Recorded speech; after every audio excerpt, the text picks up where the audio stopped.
चौक में पूज्य श्री पहाड़ी बाबा महाराज हैं, महान योगी राज हैं, सिद्ध पुरुष हैं, उनके पास चले जाइए आप। बोले लेकिन आप ये सोच के जाओ कि हमारा वो बड़ा सम्मान करेंगे, सो कुछ नहीं करेंगे। वो अक्खड़ महात्मा हैं, पता नहीं किस धुन में होंगे, क्या बोलने लग जाएंगे। इस श्रद्धा से जाना कि वो कुछ भी कहें हमें सुनना है। हाँ, वो विलक्षण महात्मा हैं। वो कई बार नरसिंह भगवान का रूप धारण कर लेते हैं। नरसिंह भगवान तो समझते हैं ना। बोले नहीं नहीं, आप भेज रहे तो हम जाएंगे। तो फल फूल लेकर के आए, महाराज जी के पास बैठे और स्वामी श्री वामदेव जी का नाम लिया कि मैं अपना परिचय दिया, मेरा संन्यास नाम अमुक है और मैं स्वामी वामदेव जी ने हमको भेजा है और इस भाव से मैं आया। हम भी वहाँ उपस्थित थे। तो महाराज जी हंसने लगे। अरे बोले हम तो पढ़े लिखे भी नहीं हैं, ऐसे बचपन के साधु हैं और हम क्या बताएंगे किसी विद्वान से भी जा। अरे बोले विद्वान तो पढ़े लिखे तो हम खुद ही हैं, हमको कहीं पूछना नहीं है। हमारे गुरु महाराज से बड़ा पढ़ा लिखा कौन होगा? स्वामी करपात्री जी के जैसा विद्वान कौन होगा? वो पढ़े लिखे की बात नहीं हम पूछ रहे हैं। आप कृपा करो, हमको कोई योग का उपदेश करो जिससे हम कुछ अनुभूति प्राप्त करें। पता नहीं महाराज जी के क्या मन में आया। ऐसे तखत पे, खाली तखत पे बैठे रहते थे, नीचे चटाई बिछी थी, बैठ जाओ यहां। तो नीचे चटाई पर वो बैठ गए। मेरी तरफ पीठ कर लो, महाराज जी की तरफ पीठ कर ली। हम वहीं उपस्थित थे। इसके बाद उन्होंने यहां स्पर्श किया महाराज जी के, स्वामी जी के, जज स्वामी जी के यहां स्पर्श किया। अब उनके शब्द दोहरा रहा हूं मैं। अरे सुषुम्ना मार्ग तो सूख गया। अरे बहुत संसार भोग के आयो, गृहस्थी भोग के आयो, अब बुढ़ापा है, कुछ नहीं होगा। ये आसन प्राणायाम के चक्कर में मत पड़ो। कल्याण चाहते हो तो बताएं, नहीं तो जाओ। तो उन्होंने कहा नहीं, हम कल्याण चाहते हैं, बताइए आप। तो बोले बता तो देंगे पर करोगे नहीं तुम। निश्चय करो कि हम करेंगे। अब तुम्हारा शरीर इस योग्य नहीं है कि तुम योग साधन कर सको। हम जरूर करेंगे। बोले प्रवचन बंद कर दो, पढ़ना लिखना बंद कर दो और जितनी देर कर सको राम राम राम राम राम राम राम राम राम राम करो। संख्या से करो चाहे बिना संख्या से करो, सवेरे जगने से लेके सोने तक, जब तक थको नहीं तब तक राम राम करो। आपका काम हो जाएगा, आपको अनुभव भी हो जाएगा, आप जो चाहोगे सो हो जाएगा। महाराज जी हम आपको क्या कहें, कैसी श्रद्धा थी पूज्य जज स्वामी जी की। उन्होंने बहुत गदगद होकर के कहा कि मैं स्वीकार करता हूं। लग गए, पढ़ना पढ़ाना छोड़ दिया, प्रवचन करना छोड़ दिया और अखंडानंद आश्रम में बाहर निकलते ही नहीं, भजन में लगे रहते। तो महाराज जी हमसे बोले एक दिन, ए अमुकदास जाओ वो महात्मा की खबर लेके आओ, कैसे हैं, ठीक ठाक हैं, भजन वजन कर रहे हैं कि नहीं कर रहे हैं। तो हम कहा ठीक है। तो हम अखंडानंद आश्रम गए। तो वो अपने कमरे में बैठ करके, वो महात्मा लोग हजारा माला रखते हैं ना, तो हजारा माला रखे थे तुलसी की, और उसी से बैठ के बहुत ध्यान पूर्वक आंख बंद करके धीरे धीरे नाम, बहुत हड़बड़ी से नहीं, बड़े धीरे धीरे नाम जप कर रहे थे। हमने देखा महाराज जी ध्यान में, तो हम बैठ गए, थोड़ी देर बैठे। बाद में किसी ने कहा कि वो आए हैं, तो फिर बाहर पधारे।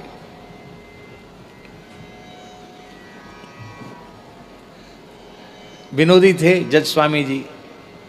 तो बोले, हमने कि महाराज जी क्या कर रहे थे? अरे बोले क्या कर रहे थे, एक बैरागी महात्मा में चक्कर में फंसा दिया। हमने कि कैसे चक्कर में फंसा दिया?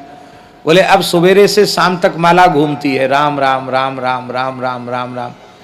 शिखा सूत्र त्याग के तो संन्यास लिया और अब ऐसे चक्कर में फंसा दिया, सवेरे से लेके शाम तक माला राम राम राम राम राम राम राम राम।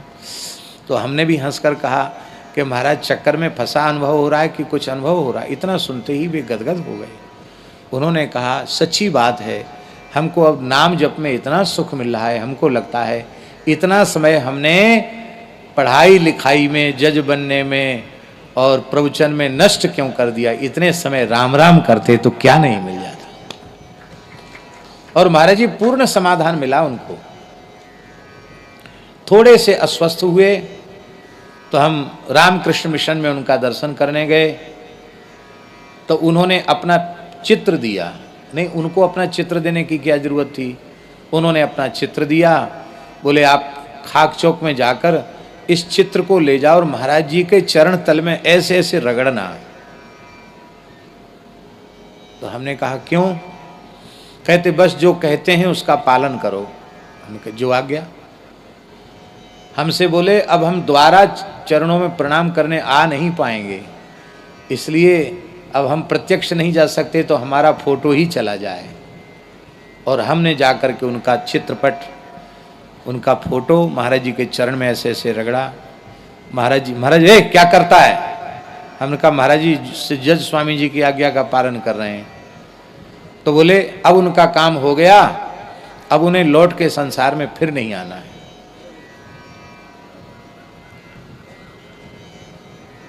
और आज हमने किया है, संभवतः उसी रात्रि को वे ब्रह्मलीन हो गए। इसलिए जन दरिया एक राम भजन बिन, घट घट में घर वासा, संतो कहा गृहस्थ कहा त्यागी। इसलिए एक ही साधन सब रिद्धि सिद्धि साध रे, एक ही साधन सब रिद्धि सिद्धि साध रे। भलो जो है कुछ जो है, दाहिनो जो बाम रे। हाँ भलो जो है कुछ जो है, दाहिनो श्री राम नाम ही सो अंत सब ही को काम रे। श्री राम नाम ही सो अंत सब ही को काम। राम जपू राम जपू राम जपू बावरे। राम जपू राम जपू राम जपू बावरे। घोर भव नीर निधि नाम निज नाम रे। घोर भव नीर निधि नाम निज नाम रे। जय जय श्री सीताराम। राम राम करने वालों का कैसा कल्याण होता है, ओहो क्या कहना। एक महात्मा थे दामोदर दास जी, एकदम बिना पढ़े लिखे थे, स्कूल गए नहीं, जन्म तो ब्राह्मण कुल में हुआ था पर पढ़े लिखे बिल्कुल नहीं थे, एक अक्षर नहीं पढ़े थे। बचपन में घर छोड़ दिया, बाबा जी हो गए, बाबा जियों में भी पढ़े नहीं। रसोई बहुत बढ़िया बनाते, कढ़ी तो ऐसी बनाते थे मोहनदास जी, क्या कहना। गुलाब जामुन को लज्जित करने वाली पकौड़ी, मुंह में डालो और घुल जाए पकौड़ी ऐसी। वो कढ़ी छौंकते थे तो सुगंध दूर तक मोहल्ले में जाती थी। बड़ी सुंदर रसोई बनाते थे। और ऐसे थे, एक दिन भंडारा था तो महाराज जी ने पूछा, ए दामोदर दास। हाँ महाराज। ए बता घड़ी में कितना समय हो गया। राधा कृष्ण जी लगभग 40-50 साल रहे उसी स्थान में और अब तक वो घड़ी देखना नहीं जानते थे कि घड़ी कैसे देखी जाती है। 50 साल में भी घड़ी देखना नहीं सीखे। ऐसे वृद्ध थे, ऐसे देखे। महाराज जी बोले, ए बोलता क्यों नहीं है, कितने बजे बता। महाराज हो नाव जानत, देहाती भाषा बोलते थे। हो नाव जानत, इधर मुरैना तरफ के थे। हो नाव जानत, बड़ी सुई छोटी सुई ते 4 अंगरा दूर है। अब हिसाब लगा लो, बड़ी सुई छोटी सुई से 4 अंगुल दूर है, हिसाब आप लगा लो। हम समय के बारे में नहीं जानते। महाराज जी बोले, दामोदर दास, कहाँ महाराज, आज कौन सी तिथि है? बोले महाराज बैसाख पूर्णिमा है। तो बैसाख की विदाई नहीं करोगे? बोले हाँ करेंगे विदाई। कैसे करोगे? बोले कढ़ी पकौड़ी बेसन की, रास्ता पकड़ो टेशन की। तो कढ़ी पकौड़ी बनाएंगे। ठीक है। तो सुंदर उन्होंने कढ़ी छोंक दी, कढ़ी बन गई। अब कुछ नित्य नियम बकाया था, तो आए तो रसोई घर में कोई पंखा थोड़ी लगे रहते हैं। फिर आए तो फिर स्नान किया, स्नान करके 12 तिलक धारण किए। बोले हमारा काम हो गया, कढ़ी बन गई। अब स्नान करके ठाकुर जी के जगमोहन में 12 तिलक लगा के हजारा माला लेकर के बैठे, मंत्राज का जप करने। रसोई पूरी तैयार भई। महाराज ने कहा भैया दामोदर दास को बुलाओ कि बैठे ही रहेगा माला लेके। वहां जाके देखा तो वो तो मंत्र राज का जप करते करते भगवत धाम चले गए। ठाकुर जी का मंदिर खुला हुआ है, सामने बैठे हैं। क्या भाग्यशाली मृत्यु। 12 तिलक लगे हुए हैं, हजारा माला कंठ में है, माला हाथ में है, सुमरनी हाथ में है, नेत्र बंद। पता ही नहीं कि महात्मा पधार गए। किसी ने छुआ तो पता चला कि तो गए। ये है भजन की महिमा, ये है सेवा की महिमा। बोलो भक्तवत्सल भगवान की जय। इसलिए विरक्त इंद्रियार्थेषु, गृहस्थ होते हुए भी इंद्रियार्थों से विरक्त थे। प्रशांतात्मा, भगवान शांतात्मा है और भगवान का भक्त प्रशांतात्मा। जितेंद्रिय, शांतात्मा प्रशांतात्मा में अंतर क्या है? भगवान को आवश्यकता पड़ती है तो क्रोध आदि को भी भगवान आवाहन कर लेते हैं, पर भगवान का भक्त विकट से विकट क्रोध आदि की परिस्थिति के उत्पन्न होने पर भी उसके चित्त में क्रोध उत्पन्न नहीं होता है। इसलिए भगवान शांताकार हैं और भक्त प्रशांताकार है। भगवान शांत हैं और भक्त प्रशांत है। प्रशांतात्मा, आत्मा शब्द का अर्थ यहाँ अंतःकरण है। प्रशांत है आत्मा अर्थात अंतःकरण जिनका। षडूर्मि रहिता, 6 प्रकार की ऊर्मियों से जो रहित हैं। जितेंद्रिया और जितेंद्रिय। अब ये पूरे श्लोक में विशेषण ही विशेषण हैं। अब विशेष सुदामा जी का नाम लेना भूल गए। तब कहते हैं ऐसे सुदामा जी महाराज के गृहस्थाश्रम का निर्वाह कैसे होता था। कहते यदृच्छयोपपन्नेन वर्तमानो गृहाश्रमी। ब्राह्मण के लिए कई वृत्तियां शास्त्रों में कही गई हैं। सर्वोत्तम वृत्ति ब्राह्मण के लिए है सिलोंछ वृत्ति। सिल वृत्ति, किसान का खेत कट गया, फसल घर पहुंच गई, अब खेत में जो अन्न के कण पड़े हैं उनको उठा लाए, वो सिल वृत्ति। और सिल हमेशा होता नहीं, तो सिल वृत्ति के अभाव में उंछ वृत्ति। अनाज मंडी में चले गए, व्यापारी ने खरीद लिया और बेचने वाले ने बेच दिया, दुकान बंद हो गई, चले गए सब। अब दुकान में मंडी में कुछ अन्न के दाने पड़े हैं, उनको ले आए, इसको कहेंगे उंछ। तो सिलोंछ वृत्ति से निर्वाह करने वाले ब्राह्मण का तेज कभी नष्ट नहीं होता है। बोले भाई ये तो कठिन है। तब एक वृत्ति है कर्मकांड, यज्ञ और कथा वाचन आदि करके भी, पुराण वाचन करके, यज्ञ आदि करके ब्राह्मण अपनी वृत्ति का निर्वाह करे।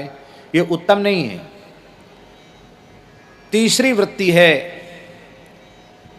कि वह इससे भी काम न चले तो भिक्षा ले सकता है, भिक्षा ग्रहण कर सकता है। जिन घरों का अन्न ग्राह्य है उन घरों से वह अन्न आदि मांग सकता है आवश्यकता पड़ने पर।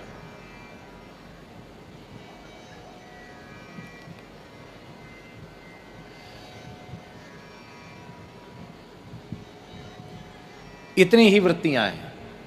न स्ववृत्त्या कथंचन, किसी भी अवस्था में ब्राह्मण को, साधु को स्वान वृत्ति का आश्रय नहीं लेना चाहिए। स्वान वृत्ति जानते हैं? घिंगिया के मांगना। बाबूजी, सेठ जी, लाला जी, रहम करो, दया करो, कंबल दे दो, कपड़ा दे दो, भूख लगी है। जैसे कुत्ते के आगे टुकड़ा लेके आओ तो कुत्ता नाचने लग जाता है, पूँछ हिला हिला करके। फिर मालिक नहीं देता तो ऐसे उल्टा लेट जाता है, पेट पे ऐसे हाथ कर लेता है। इस तरह से चापलूसी करके कभी पेट नहीं भरना चाहिए, भूखे मर जाए, ठीक है, सहज भाव से। फिर माधुकरी वृत्ति, परमहंसों के लिए, विरक्तों के लिए दो प्रकार की वृत्तियां हैं, एक माधुकरी और एक है यदृच्छा। ये दो वृत्तियां हैं, माधुकरी वृत्ति और यदृच्छा वृत्ति। माधुकरी वृत्ति का अर्थ है जैसे मधुकर भौरा थोड़ा थोड़ा लेता है, किसी फूल का कोई अनिष्ट नहीं होता और वो रस लेकर के अपना उससे निर्वाह करता है। इस तरह से 5 घर 7 घर से जिन घरों का अन्न ग्राह्य है उन घरों का अन्न लेकर के और सिद्ध अन्न लेकर के और वह फिर जल में धो करके प्रक्षालित करके जो यति की विधि है उस विधि से अपना एक समय आहार ग्रहण करें। ये माधुकरी वृत्ति हुई। इस माधुकरी वृत्ति से भी श्रेष्ठ वृत्ति है महाराज जी यदृच्छा वृत्ति। मांगा नहीं जाए, उद्यम न किया जाए, मन में संकल्प भी न किया जाए और अपने आप अकस्मात कोई वस्तु आ जाए तो उस वस्तु की पवित्रता का ध्यान रख करके उसको लेना। देने वाला कौन है, वस्तु ग्राह्य है कि ग्राह्य नहीं है, इसका विवेक करते हुए उस वस्तु को जितना अत्यंत आवश्यक है उतना ही लेना, उससे अधिक न लेना। इसको कहते हैं यदृच्छा वृत्ति। बड़ा कठिन है इस वृत्ति से निर्वाह, लेकिन आप भगवान के सहारे इस वृत्ति को स्वीकार करके देखो, कमाने वाले भले ही भूखे रह जाएं पर यदृच्छा वृत्ति वाला भूखा नहीं रहेगा। भगवान कहीं न कहीं से व्यवस्था करते हैं।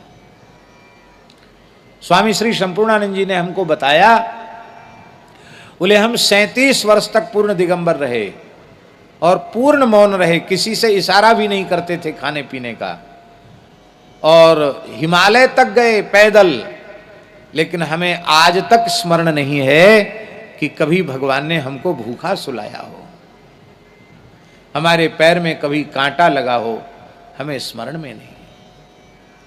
ठाकुर जी विश्वंभर हैं, सब भक्तान किम उपेक्षते, क्या वे संतों की उपेक्षा करेंगे? इसलिए यदृच्छा वृत्ति, यदृच्छा वृत्ति का ही दूसरा नाम दिया गया आकाश वृत्ति।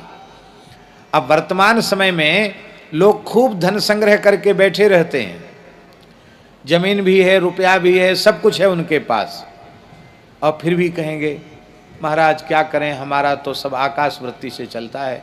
ये आकाश वृत्ति नहीं है, ये पाताल वृत्ति है। ये आकाश वृत्ति नहीं है, ये पाताल वृत्ति है। वो उनके लिए आकाश वृत्ति है जो वृक्ष के नीचे बैठे हैं, संग्रह परिग्रह से मुक्त हैं। और लंगोटी भी मिल गई तो पहन लिया, नहीं तो कोई आग्रह नहीं कि लंगोटी भी पहनेंगे। ऐसे जो महात्मा हैं और भगवत इच्छा से, भगवत संकल्प से जो आ गया उसी में निर्वाह कर लेते हैं। देखिए अब क्या करें, हम लोगों में विचार नहीं रहा, नहीं अन्न में भी बड़ा विचार है। आजकल तो पूरी बात बोलें तो झगड़ा खड़ा हो जाएगा।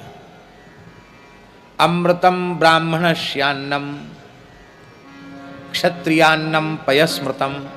यतियों के लिए महाराज जी भिक्षा के संबंध में निर्देश है।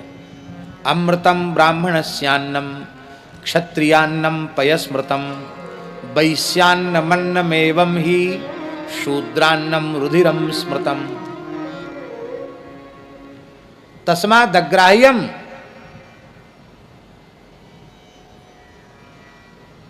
अब कोई विवेक ही नहीं है, कहां से खाना कहां से नहीं खाना।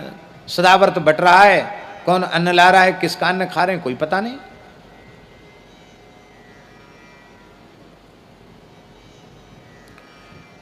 महाराज जी इसमें बहुत ध्यान रखना पड़ेगा। ब्राह्मणस्यान्नम में भी ब्राह्मण का अर्थ है ब्राह्मणोचित वृत्ति से रहने वाले ब्राह्मण का अन्न। और भले ही ब्राह्मण ही क्यों ना हो, न शिखा है, न सूत्र है, न संध्या गायत्री है, और जूता की दुकान खोल के बैठा है, तो उसका अन्न थोड़ी फिर अमृतम ब्राह्मणस्य अन्नम हो जाएगा।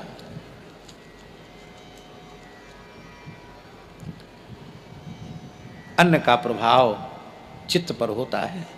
तो श्री सुदामा जी दरिद्र थे, सुदामा जी भीख मांगते थे, ये भागवत में कहीं नहीं लिखा है। सुदामा जी के चरित्र को इतना बिगाड़ दिया लोगों ने। यदृच्छयोपपन्नेन, गृहस्थ होते हुए भी परमहंसों की जो सर्वोच्च वृत्ति है, यदृच्छा वृत्ति है, उस वृत्ति से निर्वाह करते थे श्री सुदामा जी। यदृच्छयोपपन्नेन वर्तमानो गृहाश्रमी, और कंदमूल फल से ही संतुष्ट रहते थे। कभी अमावास्या, पूर्णिमासी, द्वादशी किसी ब्राह्मण के मन में भाव आया कि सुदामा जी बड़े तपस्वी ब्राह्मण हैं, चलो कुछ अन्न चून दे आवें, सीधा दे आवें, तो सीधा मिल जाता था। तो सुदामा जी सोचते थे चलो आज हमारे घर के ठाकुर जी लगता है अन्न का भोग लगाना चाहते हैं, इसलिए अब भगवान ने अपनी व्यवस्था कर ली है। इतने संतुष्ट रहते थे। लेकिन सुदामा जी की पत्नी के मन में एक असंतोष था, पीड़ा थी। जो परम पतिव्रता थी उसके मन में एक पीड़ा थी। क्या पीड़ा थी? कि मैं वह भाग्यहीना स्त्री हूं जिसने अपने पूरे जीवन, अपने वैवाहिक जीवन में अब तक अपने पति को भरपेट भोजन नहीं कराया। नहीं तो बढ़िया बढ़िया पदार्थ बनाऊं और फिर जुमाऊं, लो थोड़ा मालपुआ तो जरूर ले लो, थोड़ी तस्मई और ले लो, थोड़ा अमुक ले लो, तमुक ले लो, कुछ है ही नहीं तो क्या अमुक तमुक ले लो। तो ज्यादा नहीं तो इतना तो कम से कम हो कि मैं अपने पति को तृप्त होकर भोजन करा सकूं। देखो ये तप करते करते कितने दुर्बल हो गए हैं, कितने कृशकाय हो गए हैं, ये उसके मन में पीड़ा रहती थी। भगवान ने सोचा सुदामा जी इतने निष्काम भक्त हैं कि वे तो कभी मन में सोचेंगे नहीं, ना कभी आवेंगे कुछ लेने की इच्छा से, तो वो हमारे तक आवें इसका कोई उपक्रम मैं ही करूं। तो कैसे करूं? तो श्री ठाकुर जी स्वयं ही एक ब्रह्मचारी वेश में आ गए। और ब्रह्मचारी वेश में आकर भगवान ने कहा सुदामा जी की गृहिणी से, सुदामा जी जंगल में गए थे समिधा लेने, तो सुदामा जी की पत्नी से कहा भवति भिक्षाम मे देहि, हे माता भिक्षा दें। और घर में कोई हो तब तो भिक्षा दें ब्रह्मचारी को, घर में अन्न का दाना नहीं। तो अब ब्रह्मचारी और यति द्वार पर आवे और उनको भिक्षा न मिले तो गृहस्थ का पुण्य नष्ट हो जाता है। तो वो बड़ी बुद्धिमती थी सुदामा जी की गृहिणी। उसने सोचा कि क्या करूं, मने करूं तो दोष लगेगा, मेरे घर में कुछ नहीं है, ये कहने में भी ठीक नहीं है, क्या करूं। तो उसने हाथ जोड़कर कहा ब्रह्मचारी जी क्या करें, हमारे यहाँ सूतक लगा है, और जिसके घर में सूतक लगा होता है उसकी भिक्षा ग्राह्य नहीं होती है। तो ये तो अभिनव ब्रह्मचारी थे। इन्होंने पूछा कि माताजी सूतक दो प्रकार का होता है, एक जातक सूतक और एक मृतक सूतक, सो आप कृपा करके बता में कौन सा सूतक लगा है। भगवान भी कम नहीं है। भगवान ने पूछा कौन सा सूतक लगा, कोई पैदा हो गया कि कोई मर गया। और सूतक की तो अवधि है ना, 10 दिन का सूतक होगा, इससे ज्यादा थोड़ी सूतक होगा। सुदामा जी की पत्नी ने कहा कि हमारे यहाँ सार्वकालिक सूतक है, 1 दिन 2 दिन का सूतक नहीं, हमेशा का ही सूतक है। अच्छा ऐसा कौन सा सूतक? तो बोले प्रातः काल होते ही एक लड़की जन्म ले लेती है, हमारे रोज एक कन्या पैदा होती है। अच्छा तो बहुत कन्याएं होंगी? बोले बहुत नहीं है, एक ही है, वही बार बार पैदा होती है। उस कन्या का नाम है दरिद्रा। क्या नाम है उसका? घर में कुछ नहीं है। भगवान जोर से हंसे, बोले माताजी आप तो बड़ी बुद्धिमती हैं, आपके पति बड़े विद्वान हैं, विद्वान की पत्नी तो विदुषी होनी ही चाहिए, आप बड़ी विदुषी हैं। पर मैं आपको बताऊं एक बात। हाँ बताओ ब्रह्मचारी जी क्या बात है? बोले देखो ये सूतक तब तक नहीं मिटेगा जब तक तुम्हारे पतिदेव भगवान द्वारकाधीश श्री कृष्ण का दर्शन नहीं कर लेते। द्वारकाधीश जी का दर्शन करते ही सूतक निवृत्त हो जाएगा।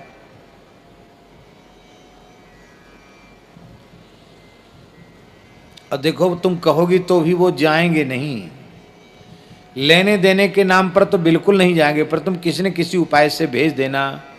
तुम्हें पता नहीं है, मुझे पता है। वो और द्वारकाधीश श्री कृष्ण, तुम्हारे पतिदेव और द्वारकाधीश श्री कृष्ण दोनों एक ही गुरुकुल में एक साथ एक गुरु से अध्ययन किया है। दोनों गुरु भाई हैं, सांदीपनी जी के चेला हैं। तो भेद जरूर देना। देखो माता जी भूल नहीं जाना। भगवान चले गए और सुदामा जी आए तो सुदामा जी की पत्नी ने चरणों का प्रक्षालन किया, आंचल से चरण पोछे, प्रणाम किया और हाथ जोड़कर कहा कि हे स्वामी, हमने सुना है कि आपकी मित्रता भगवान श्री कृष्ण द्वारिकाधीश से है। ननु ब्रह्मन् भगवतः सखा साक्षात् श्रियपति ब्रह्मण्यश्च शरण्यश्च भगवान सात्वतर्षभः। ये साक्षात भगवान श्री कृष्ण तुम्हारे सखा हैं, मित्र हैं। वो ब्राह्मणों के बड़े भक्त हैं, शरणागत वत्सल हैं और वे सात्वतर्षभ हैं, भक्तवांछा कल्पतरु हैं। उन भगवान द्वारकाधीश जी के चरणों में आप चले जाएं और वहां जाने से वे सभी ब्राह्मणों का आदर करते हैं। फिर आप तो उनके मित्र हैं। दास्यते द्रविणम भूरी, दास्यति द्रविणम भूरी, वो आपको पर्याप्त धन देंगे जिससे हमारे भी अभाव की निवृत्ति हो जाएगी।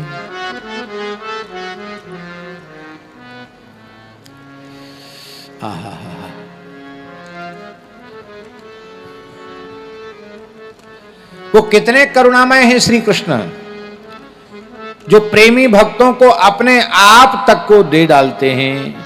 उन जगत गुरु श्री कृष्ण से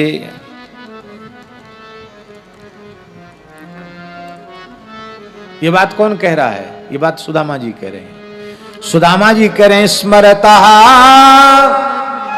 पाद कमलम आत्मानमपि यच्छति। जो श्री कृष्ण के चरण कमलों का स्मरण करता है, श्री कृष्ण उसे अपने आप तक को दे डालते हैं। किम न्वर्थ कामान भजतो नात्यभीष्टान जगत गुरु। ऐसे श्री कृष्ण से जो इतने उदार चक्र चूड़ामणि हैं कि अपने आप तक को भक्तों को दे डालते हैं, उन श्री कृष्ण से किसी वस्तु और पदार्थ की कामना करना देवी ये तो भारी मूर्खता है, ये अच्छी बात नहीं है। इसलिए हम तो नहीं जाएंगे, लेने की हमारी इच्छा ही नहीं। हम क्यों जाए? मित्रता जरूर है हमारी, लेकिन हम जाएंगे नहीं। हाँ एक बात है, तुम चली जाओ, तुम चली जाओ और वहां जाके परिचय देना कि आपके बाल्यकाल के मित्र सुदामा जी, उनकी मैं गृहिणी हूं। तो वे बड़े उदार हैं, जैसा मेरा आदर करेंगे वैसा तुम्हारा भी करेंगे और जरूर तुमको जो मांगोगी सो दे देंगे। तुम्हारी इच्छा हो तुम मांगो, मेरी इच्छा ही नहीं। और तुमको अभाव की अनुभूति हो रही है, मुझे अभाव की अनुभूति नहीं है। अभाव की अनुभूति किसको होती है? जिसके चित्त की स्थिति भगवान में नहीं है उसको अभाव की अनुभूति होती है। शरीर संसार में जब तक चित्त रहेगा तब तक सारे संसार का वैभव मिल जाए तो भी अभाव की निवृत्ति होने वाली नहीं है। और एक कण न हो खाने को, पहनने के लिए सूत का धागा तक न हो, और चित्त की स्थिति भगवान में है तो अभाव तुम्हारा स्पर्श नहीं कर सकता।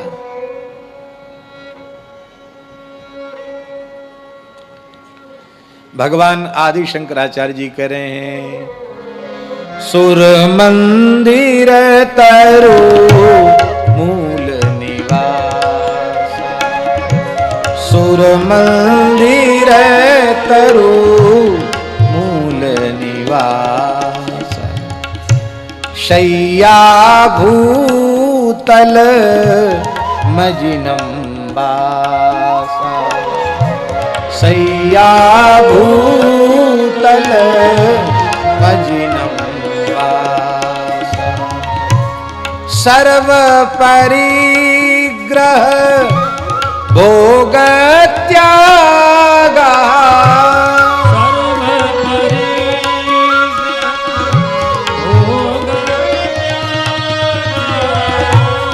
कस्य सुखम ना करोति विरागः, कस्य सुखम ना करोति विरागः।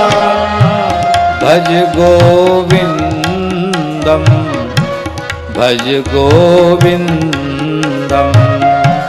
गोविंदम भज मूढ़मते। भज गोविंदम भज गोविंदम गोविंदम भज मूढ़मते।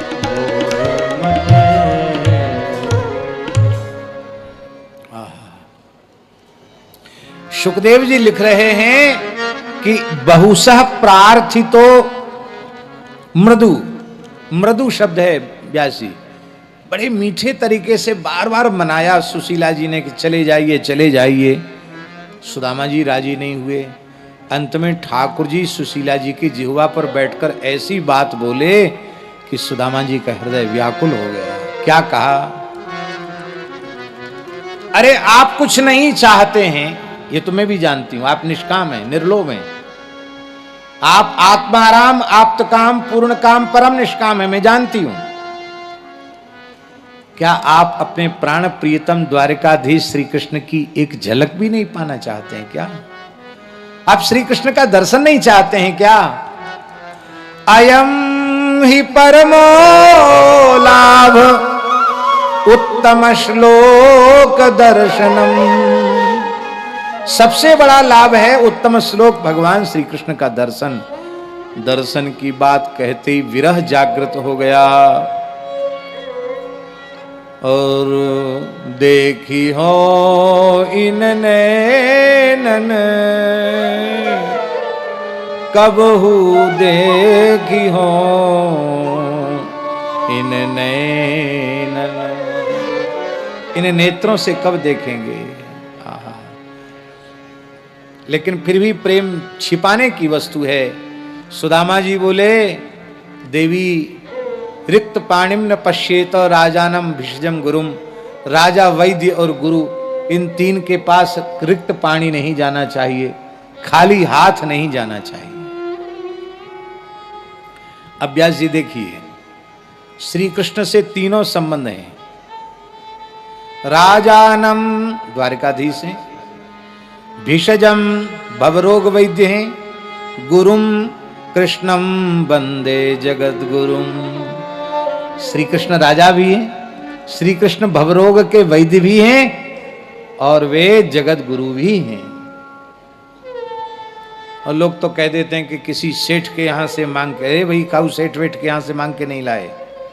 भागवत में स्पष्ट लिखा है, लोग पढ़ते तो है नहीं पोथी, खाली ऐसी अलल टप्पू बोलने लग जाते हैं। क्या लिखा है भागवत जी में? लिखा है, याचित्वा चतुरो मुष्टीन विप्रान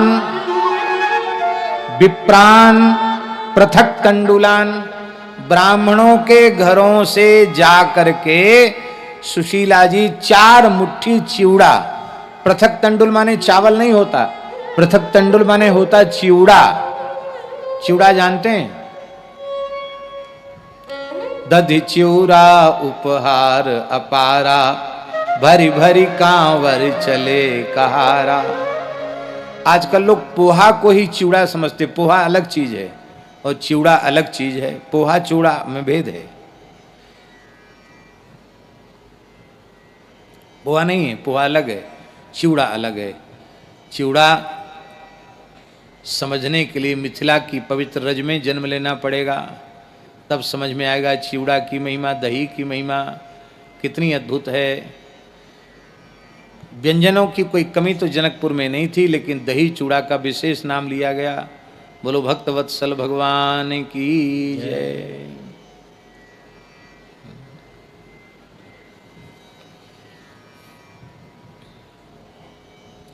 बढ़िया देसी ढेकी का कुटा हुआ बढ़िया चूड़ा हो, सुगंधित, क्या कहना। और उस चूड़ा को पहले अमनिया करके थोड़ा एक बार जल से धो लो, धो करके उसमें बढ़िया ताजा वेद लक्षणा गाय का बिलोना घी आड़े हाथ डाल दो। हम जैसे बनाते वैसे हम आपको बता रहे हैं, कोई सुनी सुनाई नहीं बता रहे हैं। फिर उसमें बढ़िया अधोटा दूध मलाईदार, फिर गरम गरम दूध छोड़ दो, थोड़ी देर छोड़ दो, चूड़ा की कड़ी खिल जाएगी। फिर बढ़िया सुंदर अधोटा दूध का जमाया हुआ एकदम थक्कादार, इतनी एक सूत मोटी मलाई वाला दही, थोड़ी अमावट हो, अचार हो, और चूड़ा दही नहीं, दही चूड़ा। दही 3 पाव हो तो चूड़ा 1 पाव हो, इस माप से दही अधिक हो, और उसमें थोड़ा देसी केला भी हो, वो जगन्नाथपुरी वाला केला, वो केला भी हो। और फिर इसके बाद ठाकुर जी को भोग लगाओ चूड़ा का, फिर पाओ। हा हा हा, क्या कहना, मुंह में पानी आ गया है। हाँ, बूरा तो छूट गया, ये कहते बूरा छूट गया। बूरा कैसे छूटेगा? उसमें बूरा भी, बूरे की जो मात्रा होती है वो चूड़ा जितना है उसके माप में उससे 1.5 बूरा पड़ता है। बूरा डाल दो, वाह। बूरा के बिना तो देखो, सावधान है श्रोता, पीछे भी खड़े तो भी सावधान है। बूरा छूट गया, चलो बूरा डल गया। अब बूरा डलने के बाद फिर अपने ठाकुर जी को भोग लगाओ। हाँ हाँ महाराज, 56 भोग में 57वां भोग समझ लो इसको आप, और 36 व्यंजनों में 37वां व्यंजन समझ लो। माने 56 भोग 37 व्यंजन नतमस्तक हैं ऐसे दही चूड़ा के आगे। आप पाके देखना कभी, ऐसा अद्भुत दही चूड़ा। तो लोग कहते सुदामा जी चावल लेके नहीं गए। पृथक तंडुल माने चिवड़ा होता है, और चिवड़ा मंगल वस्तु होती है, उपायन है, वो भेंट में दिए जाने की विधि है। तो दधि चिवड़ा उपहार अपारा, चिवड़ा लेके गए हैं, भगवान के पास पहुंच गए हैं। अब लोग तो दिखाते हैं तो कि द्वारकापुरी 6, तो 6 द्वारकापुरी, ये सब तो ठीक है, लीला में नाटक है। वहाँ उस समय गुजराती नहीं, सब संस्कृत भाषा ही चलती थी। सुदामा जी पोरबंदर से चल करके वहाँ पहुँच गए, द्वारिका पहुँच गए, और भगवान के निकट पहुँचे। तो भगवान ने जैसे ही सुदामा जी का नाम सुना कि मेरे मित्र सुदामा जी आए हैं, भगवान द्वारकाधीश दौड़े, और दौड़ करके भगवान ने सुदामा जी को अपने हृदय से लगा लिया। बोलो भक्तवत्सल भगवान की जय। बड़ा सुंदर वर्णन किया है सेवक ने, द्वारपाल ने सुदामा जी के आगमन की सूचना दी कि एक ब्राह्मण द्वार पर खड़ा है और अपना नाम अमुक बताता है, कहता है कि आपका मित्र हूं। बड़ा सुंदर वर्णन, शीस पगा न झगा तन पे, अरूपाय उपान है। शीस पगा न झगा तन पे, अरूपाय उपान की नहीं सामा। द्वार खड़ो द्विज दुर्बल एक, बतावत आपनो नाम सुदामा। वो ऐसा वर्णन करके सुनाया कि भगवान को और अधिक दया आ जाए, इस तरह से सुनाए सेवक ने। द्वारकाधीश के कान में जैसे 3 अक्षर का नाम पड़ा सुदामा, भगवान दौड़े, कहीं मुकुट गिर गया, कहीं पीतांबर गिर गया, सुदामा सुदामा सुदामा कहकर 7 देवड़ी तक ठाकुर जी दौड़ते चले गए। और भगवान ने सुदामा जी को हृदय से लगाया, इतनी जोर से हृदय से लगाया कि दोनों मित्र मिलकर एकाकार हो गए। बहुत देर तक अलग ही अलग नहीं हो पा रहे थे। भगवान ने अपने नेत्रों की जल से सुदामा जी का अभिषेक कर दिया, सुदामा जी ने भी अपने नेत्र जल से भगवान का अभिषेक कर दिया। अब अलग कैसे हुए? प्रियादासी ने बड़ा सुंदर भाव दिया, मिलन छुटाई सुधि आई दुबराई तन। मिलन कैसे छूटा? प्रियादासी कहते हैं कि सुधि आई, सुधि आई, किसको सुधि आई? दोनों को सुधि आई। दोनों के सुख का विचार कर रहे हैं।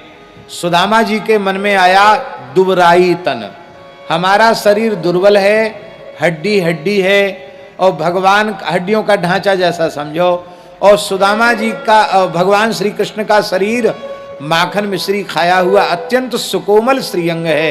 ये हड्डियां भगवान के देह में चुभ रही होंगी, भगवान को पीड़ा पहुंच रही होगी। ये सुदामा जी के मन में आया। और भगवान के मन में क्या आया कि हम तो खूब हृष्ट पुष्ट हैं, और मेरा मित्र बड़ा दुर्बल है। सुधि आई दुबराई तन, ये दोनों तरफ अन्वय है। उनको भी सुधि आई कि मैं दुर्बल हूं, भगवान को पीड़ा हो रही होगी। अब भगवान को हुआ मैंने अपने मित्र का प्रगाढ़ आलिंगन किया है, मैंने तो प्रेम से आलिंगन जोर से किया, और इस बेचारे ब्राह्मण की कोई हड्डी न चरमरा जाए, फ्रैक्चर हो जाए, तो कहीं अच्छे गले लगाए हैं, हड्डी ही टूट गई। तो हमको इनके सुख का विचार करना चाहिए। दोनों ने एक दूसरे के सुख का विचार किया, और तब मिलन छुटाई, तब मिलना छूटा। भगवान पलक पावड़े बिछा करके जय जयकार करते हुए ले गए। जिस पर्यंक पर भगवान स्वयं रुक्मिणी जी के साथ विराजते हैं, उस पर्यंक पर भगवान ने इन्हें बिठाया। स्वयं भगवान चरणों में बैठ गए, अर्घ पाद्य मधुपर्क आदि निवेदित किया। फिर भगवान ने रुक्मिणी जी को इशारा किया। रुक्मिणी जी सोने की झारी लाई, और रुक्मिणी जी जल डाल रही हैं। भगवान अपने कर कमल से सुदामा ब्राह्मण के चरण धो रहे हैं।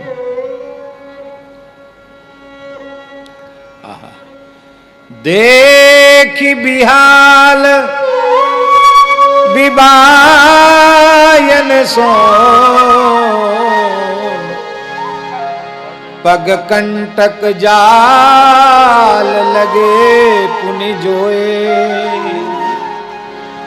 देखी सुदामा की दीन दशा, करुणा करके करुणा निधि रोए। पानी परात को हाथ छुओ, नैनन के जल सो पर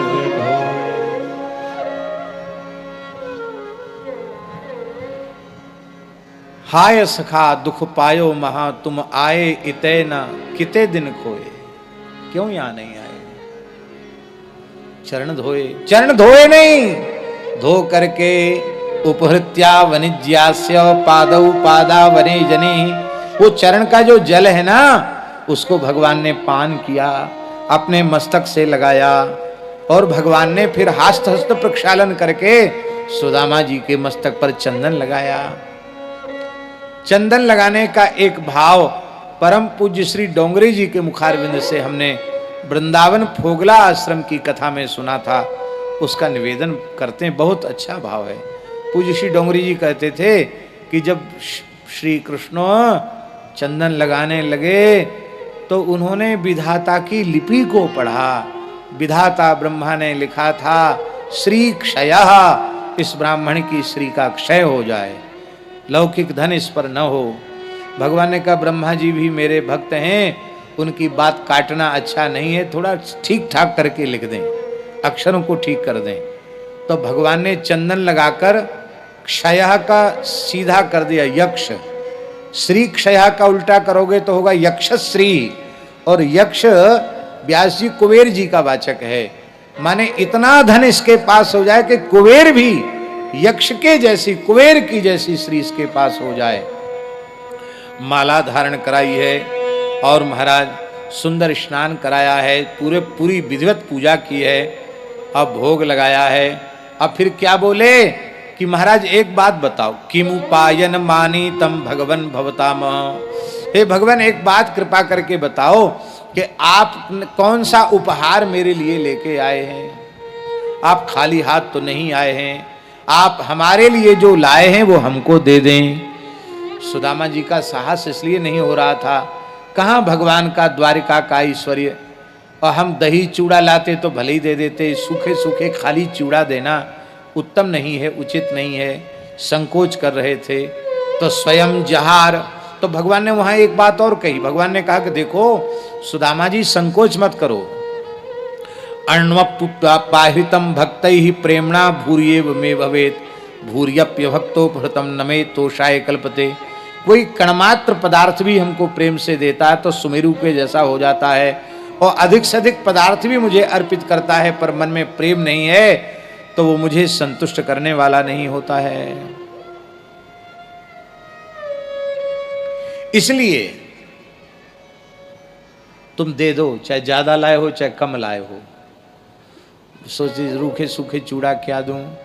बोले पत्रम पुष्पम फलम तोयम यो में भक्त्या प्रेक्षति तदहम भक्त्यो प्रतम अश्नामी प्रयतात्मना। गीता जी में भी यही श्लोक है, भागवत जी में भी यही, सुदामा जी के प्रकरण में। पत्र हो, पुष्प हो, फल हो, जल हो, कुछ भी हो मैं ग्रहण कर लेता हूं। सुदामा जी ने फिर भी नहीं दिया तो भगवान तो छीना झपटी में पहले से ही कुशल हैं। तो स्वयं जहार किमिदम इति पृथक तंडुलान, उन चिवड़ों की पोटलियों को स्वयं जहार, स्वयं भगवान ने खिसका लिया। हमारे ब्रज के जो कथा व्यास महानुभाव में ब्रजवासी पुराने पंडित, वो तो बढ़िया बढ़िया सुंदर तरीके से सुनाते कि सुदामा जी बार बार यहाँ कांख में दबा रहे थे तो ठाकुर जी बोले मित्र बहुत दूर से थोड़े चरण दबा दें। दबाए, दबाते दबाते चरण से जांग तक आ गए। बोले मैं थोड़ी कमर दबा दें। नहीं नहीं नहीं नहीं, कमर में कुछ नहीं गड़बड़ी, ठीक है, कमर बिल्कुल ठीक है। मोटे आदमी की कमर ज़्यादा खराब होती, पतले तो ठीक रहते हैं। नहीं नहीं नहीं, थोड़ा दबा दें कमर। और कमर दबाते दबाते हाथ ऊपर ले गए और स्वयं ये क्या है, ये पोटली क्या है? सुदामा जी थोड़ा नीचे सिर कर लिए। बोले महाराज क्या करें, लाए तो आपके लिए थे, तुम्हारी भाभी ने दिए, पर क्या करें हमको देने का साहस नहीं हो रहा था। भगवान प्रसन्न हो गए और एक मुट्ठी चिवड़ा भगवान ने पाया। इति मुष्टिम सकृत जगध्वा, एक मुट्ठी खा करके द्वितीयाम जगधुमा ददे, दूसरी मुट्ठी भर रहे थे तावत श्रीर जगरहे हस्तम, तब तक रुक्मिणी जी ने हाथ पकड़ लिया कि कुल 4 मुट्ठी तो चिवड़ा है और एक मुट्ठी खाई गए, दूसरी भी खा जाओगे, तीसरी भी खा जाओगे, चौथी भी खा जाओगे, हमारे लिए कुछ छोड़ोगे कि नहीं? कुछ लोग ऐसा भाव देते हैं कि आप इतनी उदारता पूर्वक भोग लगा रहे हैं कि एक मुट्ठी चिवड़ा में 1 लोक की संपत्ति, दूसरे में दूसरे लोक की, तीसरी में 3 लोक की संपत्ति, फिर चौथे के पास चौथी मुट्ठी में तो आपको देने के लिए कुछ रह नहीं जाएगा, आपको खुद कर्जदार बनना पड़ेगा। ये भाव बहुत अच्छा नहीं, इसलिए अच्छा नहीं है कि भगवान सब कुछ दे दें तो भी भगवान में अनंत ऐश्वर्य है, कमी आने वाली नहीं है। तब रुक्मिणी जी ने हाथ क्यों पकड़ा? रुक्मिणी जी ने हाथ केवल इसलिए पकड़ा कि इतने श्रेष्ठ ब्राह्मण के घर की वस्तु आप अकेले भोग लगा रहे हैं और हम आपके मुंह के ओर टुकुर मुकुर देख रही हैं, थोड़ा प्रसाद हमको भी दीजिए। बांट के खाए बैकुंठे जाए, अकेले खाए सो नरके जाए, पुराने संतों की कहावत है। हमारे महाराज जी कहते थे बांट खाए बरक्कत, अकेले खाए हरक्कत। बांट के खाने से बरक्कत होती, अकेले खाना ही हरक्कत है।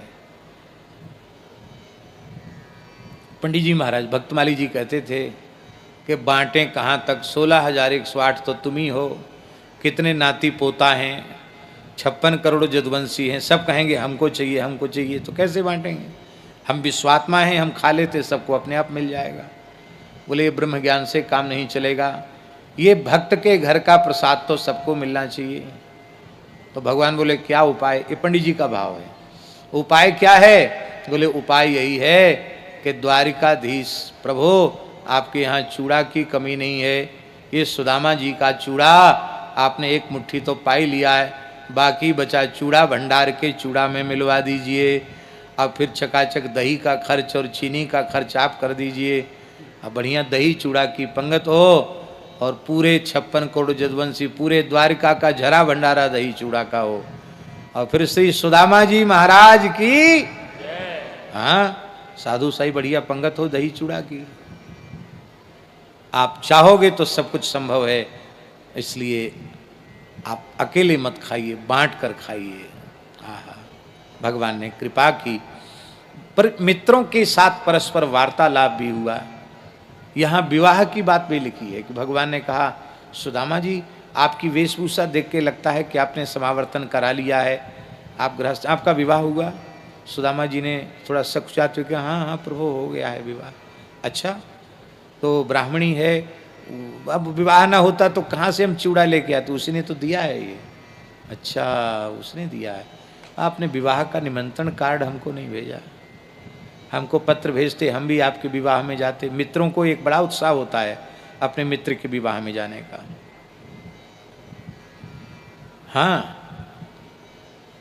जीव बड़ी गहरी मित्रता भी टूट जाती है यदि मित्र को विवाह में स्मरण नहीं किया गया तो सुदामा जी तो ब्राह्मण ठहरे। ब्राह्मण बुद्धि में सदा बलिष्ठ होता है, होता ही क्यों, ब्राह्मण का धन ही विद्या है, बुद्धि है। तो सुदामा जी बोले, महाराज चलो कोई बात नहीं, हमने तो एक ही ब्याह किया और हम भूल गए आपको। आपने विवाह किया कि नहीं किया? बोले हाँ। कितने ब्याह किए? भगवान बोले बहुत अधिक तो नहीं है, ये सब जितनी खड़ी हैं ये सब हमारी पत्नियां ही हैं। कितनी हैं महाराज, गिनती आप गिन लो। बोले हम नहीं गिन सकते इतनी भीड़ में, आप बताओ। भगवान बोले ज़्यादा नहीं, 16,108 हैं। सुदामा जी बोले हम एक ब्याह में न्योता नहीं दिए तो आप उलाहना दे रहे हो, और आप इतनी संख्या में ब्याह किए, 4 बतासा भी हमको नहीं दिए। अरे किसी के द्वारा भिजवाई देते कि हमारे ब्याह के बतासा हैं। आहा, भगवान बोले देखो सुदामा जी, हमारे ब्याह सब भाग दौड़ के लूट खसोट के ब्याह हुए, यहाँ से भगा लाए, वहाँ से भगा लाए। हाँ, रुक्मणी जी को भगा के तो लाए, वो कैसे लाए? सब लड़ाई झगड़ा हुआ, रुक्मणी जी को उठा के ले आए। तो वहाँ कहाँ ब्याह बारात निमंत्रण कार्ड छपे, इतनी फुर्सत कहाँ थी? तो हाँ, आपको बुलाना चाहिए था, आपका तो विवाह कोई हड़बड़ी में हुआ नहीं, हमारे तो सब हड़बड़ी में ब्याह हुए। सुदामा जी ने कहा, भगवान मेरे जैसे अकिंचन तपोधन ब्राह्मण में इतनी सामर्थ्य कहाँ जो द्वारकाधीश को बुलाता, आपको कहाँ बिठाते, आपको क्या पवाते? हम लोग ब्राह्मण हैं, हम यहाँ तो धर्माचरण के लिए कन्या और कुश का एक मोटक दे करके कन्यादान कर दिया जाता है। हमारे यहाँ तो अकिंचन ब्राह्मणों में ऐसे ही हो जाता है हमारे। भगवान बोले व्यवस्था तो हम जुटाते, पर आपने हमको भुला दिया, अच्छा नहीं किया। सुदामा जी ने कहा, भगवान हम लोग गुरुकुल में रहते थे, कितना आनंद था। यहाँ महाराज जी गुरुकुल का स्मरण तो किया है, पर ये स्मरण सुदामा जी ने नहीं किया कि हमने तुम्हारे हिस्से के चना खा लिए थे, और वो चना खाने से और फिर तुमने श्राप दे दिया था कि तुमने हमारा हिस्सा खा लिया, तुम दरिद्री हो जाओ, इसलिए हमको दरिद्र होना पड़ा। ऐसा नाटक में दिखाया जाता है, लेकिन भागवत में इस प्रकार की कोई चर्चा नहीं है, और यह चर्चा भाव विरुद्ध भी है। अच्छा एक बात बताओ, अपना भाग कौन खा रहा है? उस आदमी को हमारे सामने लाओ जो अपना भाग खा रहा हो। हमारी दृष्टि में तो पूरे ब्रह्मांड में कोई मिलेगा नहीं। सारे जीव भगवान का दिया हुआ ही खा रहे हैं, सब भगवान का दिया हुआ खा रहे हैं। कौन किसको खिला रहा है? सब भगवान का दिया हुआ खा रहे हैं, तो सब भगवान का ही भाग खा रहे हैं, तो भगवान किसी को श्राप नहीं देते। एक ब्राह्मण को, अपने मित्र को केवल एक मुट्ठी चना खा लेने पर भगवान कहें जा तू दरिद्री है जा, तो भगवान को दया सागर, कृपा सागर, करुणा सागर कौन कहेगा?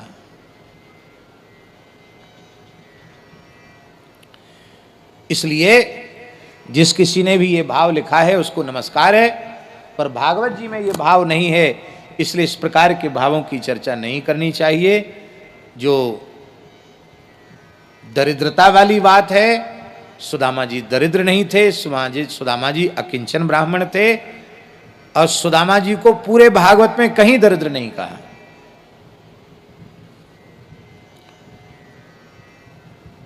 सुदामा जी बोले अब हम चलें, पधारो।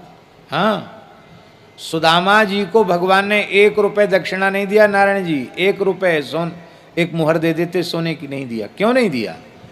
सुदामा जी की निष्कामता इतनी उच्च कोटि की है कि सुदामा जी की निष्कामता का भगवान ने आदर किया। भगवान ने कुछ नहीं दिया सुदामा जी को, और सुदामा जी को विदा कर दिया।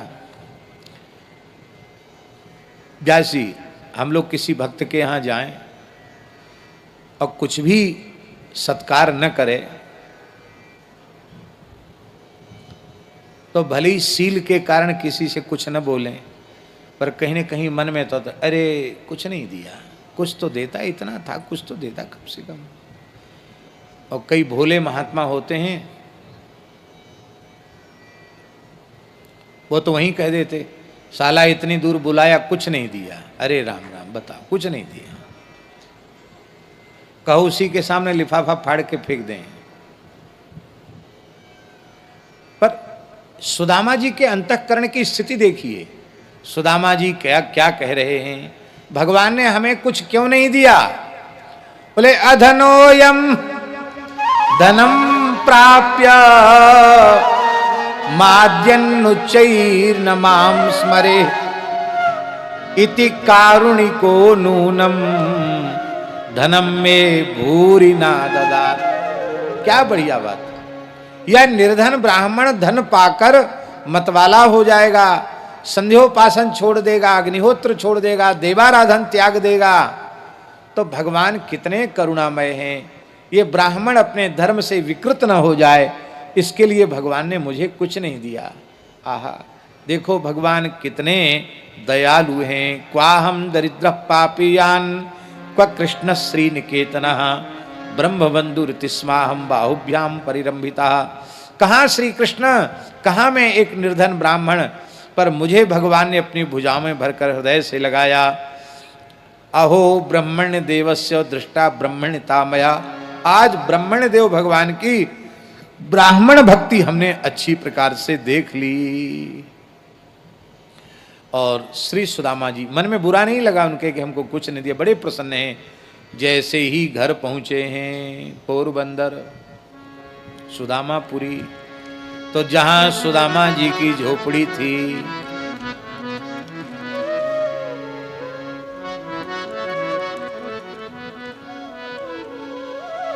याद नहीं है हमें पद, बड़ा प्रसिद्ध। मंदिर देखी डरे सुदामा जी, मंदिर देखी डरे। आपको याद है? यहाँ हती मेरी टूटी झोपड़िया,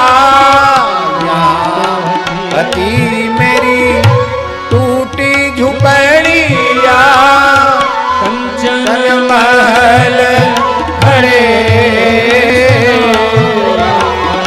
कंचन महल खड़े सुदामा मंदिर देखी डरे, सुदामा जी मंदिर देखी डरे। सुदामा जी को उस ऐश्वर्य को प्राप्त करके भी मन में तनिक भी उसके प्रति राग उत्पन्न नहीं हुआ। ये भगवान का दिया हुआ है, भगवत सेवा के लिए मिला है। गौ ब्राह्मण संतों की सेवा करते हुए उन्होंने अपना संपूर्ण जीवन व्यतीत किया। और महाराज जी सुदामा जी के चरित्र में लिखा है कि जो सुदामा चरित्र का श्रवण करता है वो कर्म बंधैर विमुच्यते, कर्म बंधन से मुक्त हो जाता है। आज ईमानदारी से केवल सुदामा चरित्र ही हो पाया, ऐसा समझिए। बाकी ब्राह्मणों के शाप के बहाने भगवान ने यदुवंश के संहार की व्यवस्था कराई। वसुदेव जी का आवाहन कर, नर जी का आवाहन करके वसुदेव जी को नवयोग ईश्वर संवाद के माध्यम से भागवत धर्म का उपदेश कराया। उद्धव जी को दत्त उपाख्यान के माध्यम से 24 गुरुओं का उपाख्यान, तितिक्षु ब्राह्मण का इतिहास, ज्ञान योग, कर्म योग, सांख्य योग, भक्ति योग, विभूति योग, सब कुछ सुनाया। महाराज जी एक बात निवेदन करें, श्रीमद् भगवद गीता में जो विषय संक्षिप्त हो गए उनका विस्तार एकादश में हुआ है। इसलिए हमारा ऐसा मानना है कि एकादश स्कंद को ठीक से समझे बिना, सुने बिना श्रीमद् भगवद गीता का पूरा तात्पर्य समझ में नहीं आ सकता। भगवद गीता को ठीक से समझने के लिए उद्धव जी को जो भगवान ने उपदेश दिया है उसको ठीक से सुनना चाहिए। उन दोनों को मिलाकर ही व्याख्यान संभव है। कोई एक ऐसी टीका होनी चाहिए, हमारे स्वामी श्री प्रज्ञानंद जी महाराज जी कार्य कर सकते हैं कि जो श्रीमद् भगवद गीता और एकादश में जो उद्धव जी का संवाद है उसको मिलाकर टीका लिखी जाए। अद्भुत है। बहुत से विषय संक्षिप्त हुए हैं, उनको विस्तृत किया गया है उसमें।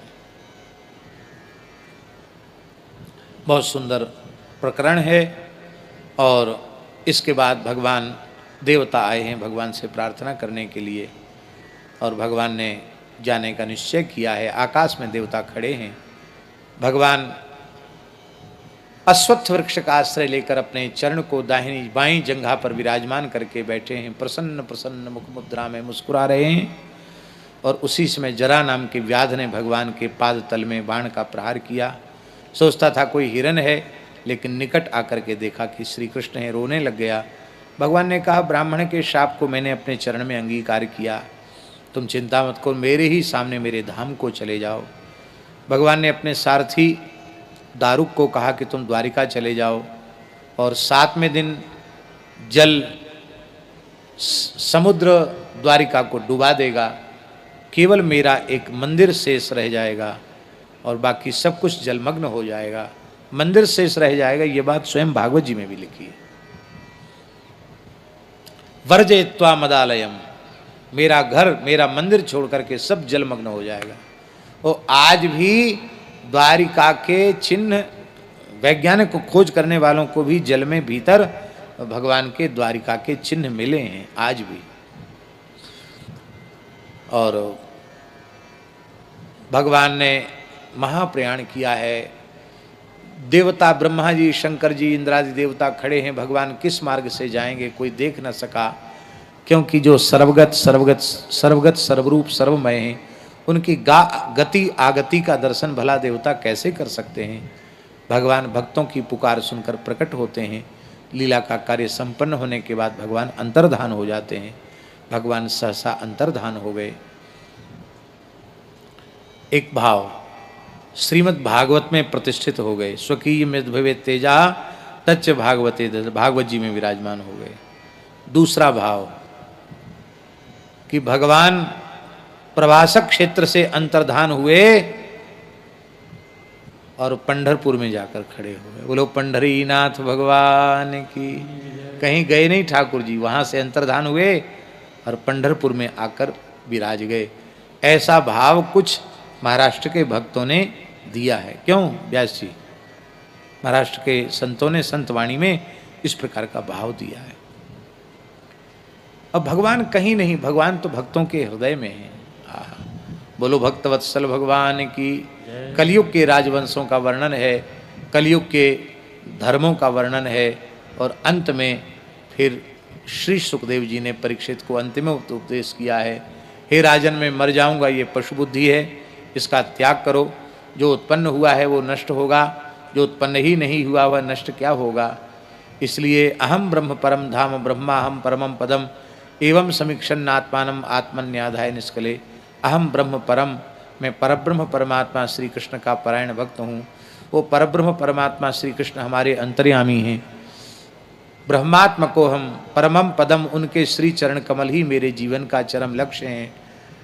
इस प्रकार से उनका चिंतन करते हुए, अपने अंतर्यामी के रूप में उनका अनुभव करते हुए तुम अपने आप को उनके चरणों में समर्पित कर दो। यह भगवान ने उपदेश किया है सुखदेव जी ने। परीक्षित ने कहा कि भगवान आप कहते मेरी वाणी विराम ले रही है, और दास निवेदन करता कि मेरा तो जीवन ही विराम ले रहा है, क्यों कथा सुनने को नहीं मिलेगी तो मैं जीवित रहकर क्या करूँगा। कथा के वियोग में, गुरु के वियोग में उन्होंने अपने देह का विसर्जन किया। सुखदेव जी उसके पूर्व ही वहाँ से प्रस्थान कर गए।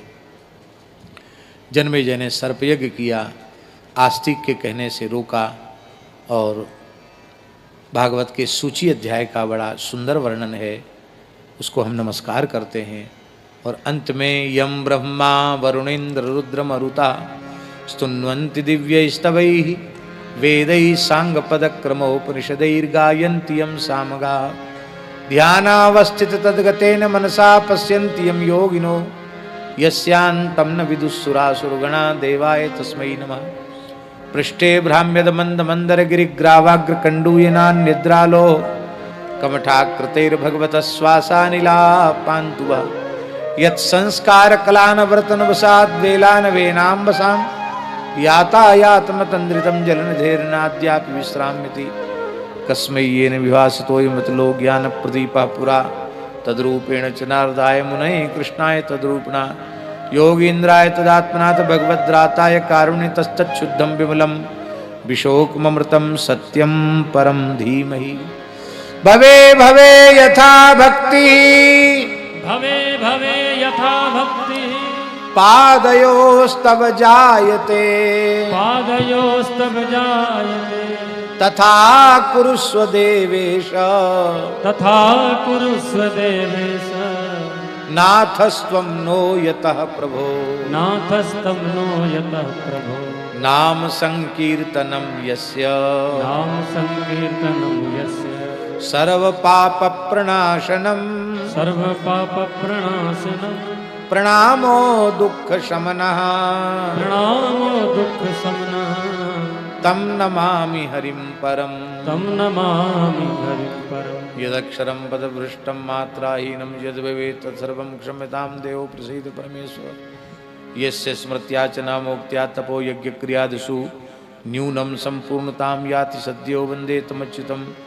मंत्रतस्तंत्रतश्छिद्रं देशकालारवस्तुतः सर्वं करोतु निश्छिद्रं नाम संकीर्तनं तव। हरये नमः हरये नमः हरये नमः हरये नमः हरये नमः हरये नमः श्री बहुलायै नमः श्री बहुलायै नमः श्री समंगायै नमः श्री समंगायै नमः श्री अकुतोभयायै नमः श्री अकुतोभयायै नमः श्री क्षेमायै नमः श्री क्षेमायै नमः श्री सख्यायै नमः श्री सक्षायै नमः श्री भूयस्यै नमः श्री भूयस्यै नमः श्री सर्वसहायै नमः श्री सर्वसहायै नमः श्री सुरभ्यै नमः। श्री सुरभ्यै नमः। यह वाणी की सेवा सर्वदेवमयी सर्ववेदमयी भगवान की आराध्या उपास्या पूज्या गोमाता के चरणों में समर्पित है। गोमाता अपने परम उपासक भक्त श्री राधा वल्लभ जालान जी को नित्य गोलोक में सदा सर्वदा के लिए आश्रय प्रदान करें। ऐसी गोलोक की अधीश्वरी श्री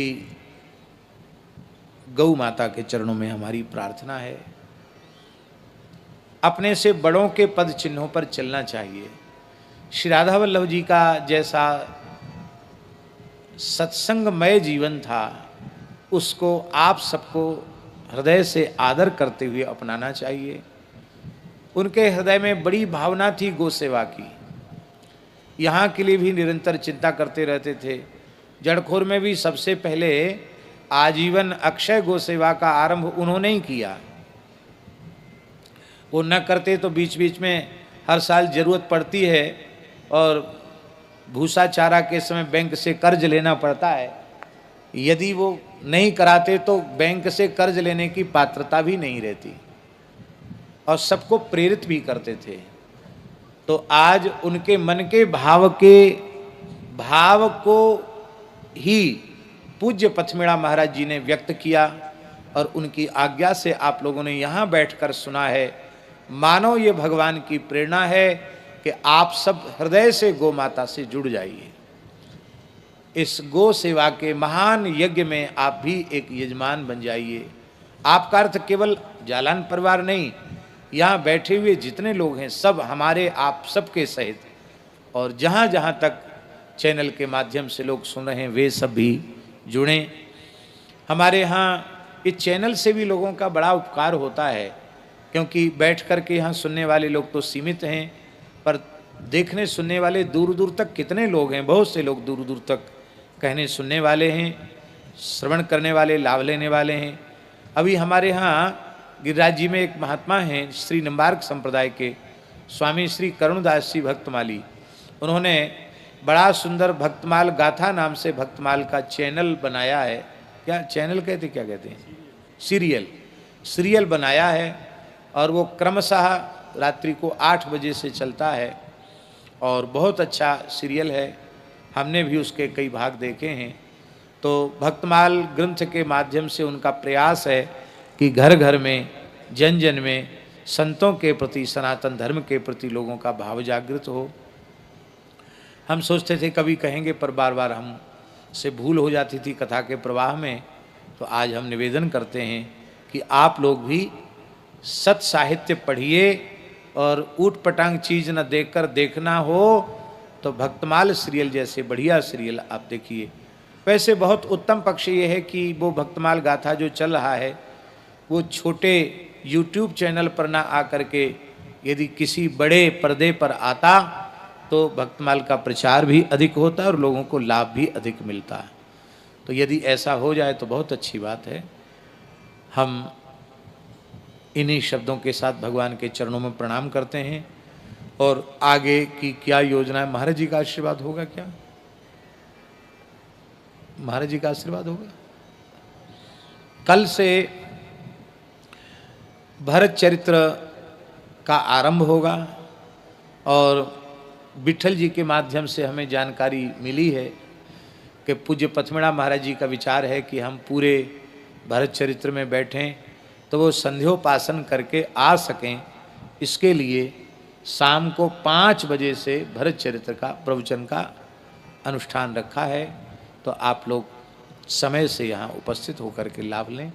आगे की बात विठल जी बताएंगे। श्री राम जय जय राम। श्री राम जय जय राम।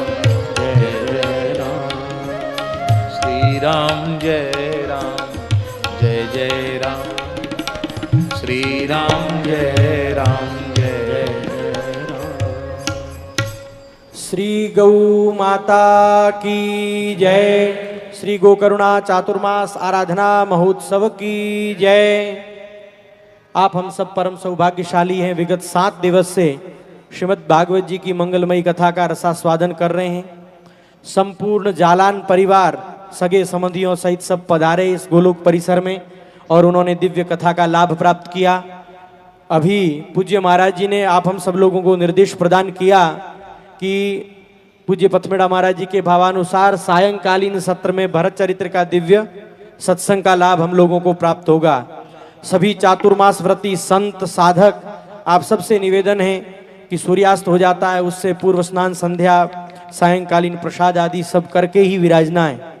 तो सत्संग पूज्य महाराज जी के प्रारंभ होने का तो समय है, बाकी जैसा रहेगा उस हिसाब से हम लोग दिव्य इस सत्संग का लाभ प्राप्त करेंगे। आज हमारा गो समृद्धि गांव, मनोरथी गांव, दाता गांव के सभी गोभक्त सज्जन माताएं बहनें सभी पधारे हैं। वे सभी समन्वय कार्यालय में पूज्य पथमेड़ा महाराज जी के कर कमलों से आशीर्वाद प्राप्त करेंगे। पूरे गांव ने यहाँ पर उपस्थित होकर के इस चातुर्मास में मनोरथी बनने में सहभागिता निभाई है। आपका भी खूब खूब स्वागत और खूब खूब अभिनंदन है। इस पूरे अनुष्ठान जालान परिवार की जो मंगलमयी कथा थी उस अवसर पर जिन गोभक्तों ने सेवा का सौभाग्य प्राप्त किया है उनके नाम उच्चारण और उनके स्वागत अभिनंदन के लिए मैं निवेदन करूंगा आलोक जी सिंगल को कि वे पधारें। बोले गौ माता की। पूज्य पथमेड़ा महाराज जी, पूज्य व्यास जी महाराज जी और उपस्थित संतों के चरणों में वंदन। और इस कथा मनोरथ के लिए जालान परिवार का श्री गोदाम महातीर्थ पथमेड़ा परिवार की ओर से खूब खूब अभिनंदन, स्वागत। इस 7 दिवसीय अनुष्ठान में गोलोकवासी पूज्य श्री राधा वल्लभ जी जालान परिवार के माध्यम से जो सेवा वो सेवार्थ प्राप्त हुई है उनकी मैं सूची आपके समक्ष प्रस्तुत कर रहा हूँ। पूज्य राधा वल्लभ जी का ये भाव रहता था कि अधिकतम समय में गौशाला में रहूं, तो आपके तीनों सुपुत्रों ने मिलकर के एक वानप्रस्थ आवास जो हम नया तैयार कर रहे हैं उसमें एक आवास बाबूजी के नाम से तैयार करवाने का संकल्प किया है। संपूर्ण जालान परिवार का बहुत बहुत अभिनंदन। 2 कक्ष वाले इस आवास की सेवा राशि 11 लाख रुपए मात्र है। आप में से और भी कोई वानप्रस्थी भाई इस प्रकार का वानप्रस्थ आवास यहाँ पर बनवाना चाहे तो अपनी स्वीकृति प्रदान कर सकते हैं। गोभक्ता श्रीमती सविता जी मोदी ने 80,000 रुपये के सहयोग की स्वीकृति प्रदान की, आपका अभिनंदन।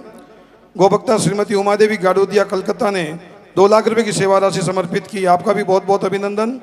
गोभक्ता श्रीमती चंद्रिका जी चौधरी ने 11,000 रुपये की सेवा राशि समर्पित की, आपका भी बहुत बहुत अभिनंदन। गोभक्त श्री विनोद जी अग्रवाल श्री लक्ष्मी हरी परिवार सूरत ने 5 लाख रुपये की गोग्रास की सेवा समर्पित की, आपका भी बहुत बहुत अभिनंदन।